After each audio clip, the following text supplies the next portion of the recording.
इसमें कोई शक नहीं कि अपने समय में रावण जैसा पंडित पूरे संसार में नहीं था।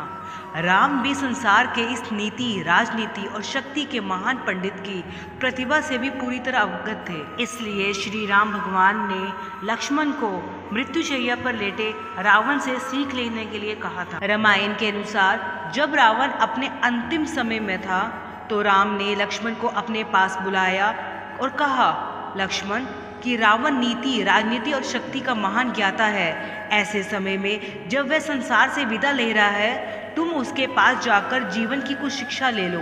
राम की बात मानकर जब लक्ष्मण रावण के पास गया तो रावण ने उन्हें 3 बातें बताई। रावण ने लक्ष्मण को शिक्षा देते हुए कहा कि शुभ कार्य करने में कभी देरी नहीं करनी चाहिए। जैसे ही किसी शुभ कार्य का चिंतन हो या आपके मन में विचार आ जाए, उसे तुरंत कर डालना चाहिए। इसके अलावा अशुभ कार्य को जितना भी टाल सकते हो उसे टाल दो। रावण ने लक्ष्मण को दूसरी शिक्षा देते हुए कहा कि अपने प्रतिद्वंदी और अपने शत्रु को कभी भी अपने से छोटा नहीं समझना चाहिए। मैं ये भूल कर गया था। मैंने जिसे साधारण वानर और भालू समझा, उन्होंने मेरी पूरी सेना को नष्ट कर दिया। तो ये गलती तुम कभी मत करना। मैंने ब्रह्मा जी से यह वरदान मांगा था कि मनुष्य और वानर के अतिरिक्त कोई भी मेरा वध न कर सके।